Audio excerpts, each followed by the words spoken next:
I jolted awake to the sound of the emergency broadcast, the robotic voice drilling its warnings into my skull. I tried to convince myself it was just one of those strange dreams, that I was still nestled under my warm covers.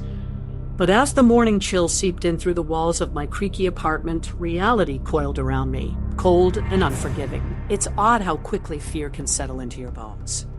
I found myself glued to the crackling voice on the radio, fixated on every terrifying word. My apartment felt smaller, the walls closing in gradually, whispering that dangerous phrase, "Don't look outside." Even so, I found myself drawn to the windows as if my curiosity were a puppet master, stringing me along against my better judgment.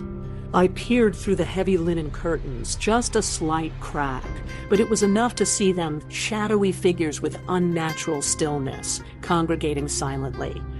I scurried back to my dingy kitchen, where I tried to drown out the ominous quiet with the thud of cabinet doors and the rattle of old pots. The day was a blur of restless pacing and avoidance. Avoidance of the windows, of course, but more so of the insidious whispers in my mind that begged, what if? Just a peek? Then my phone buzzed, resting innocuously on the table, and a new terror spiked through my veins. On the screen, there was a message dangled like bait, a message from my sister, or at least, it wore her skin. I could almost hear her sweet voice. "Come on out," she said. "We miss you." Instinctively, I backed away from the device as if it were a serpent poised to strike. I buried that temptation at the bottom of my drawer under mismatched socks and forgotten knickknacks. It was a decision more for my sanity than anything. But while I tried to convince myself of compartmentalizing my fear, the knocking began. Soft at first, a curious questioning tap. Then persistent, like a metronome to my despair. It came from the main door, a hollow wooden barrier against whatever lurked beyond. I shouted in defiance, though my voice seemed foreign amid the cacophony, a last vestige of the bravado I no longer felt. The tapping ceased, replaced by a sinister silence that wrapped around me like a damp shroud. The quiet was broken all too soon by the unmistakable creak of my neighbor's door from below. A scream pierced the air, filled with the raw, primal terror of a man realizing he had been lured into an irreversible mistake. I shuddered as the screaming devolved into a sick gurgling, then silence, then laughter, which was somehow worse. I retreated into the recesses of my home. Behind the door of my ancient wardrobe, I clung to feeble comfort, a dusty baseball bat. My lifetime of harboring home-run fantasies backfired in that desperate moment. Yet the weight in my hands was grounding, an anchor to reality while the world unraveled.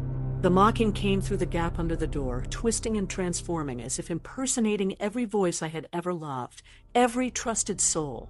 My skin crawled with their laughter, like nails trailing down my spine. Just as my last shreds of resolve threatened to slip away, another message came through my restrained device.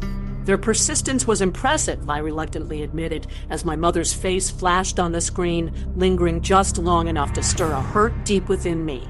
Beneath every instinct screaming to drop the phone, there lingered a flicker of hope. What if? But then that disturbing alert resounded again, its mechanical timbre stern and unwavering. I bit my tongue, fighting the siren call of that infernal image before wisdom clenched my errant hands into fists. I shut my eyes, counting breaths in a bid for calm. I am alone in the twilight of normalcy, swaddled in solitude. The echoes of a world I knew slip further away with every tick of the clock.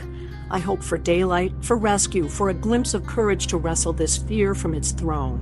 Soon there might be answers, a way to outwit this madness. Until then, I remain within these walls, my own wiry fortresses against the night outside, all the while hoping, just hoping, that I will not become complacent with my prison.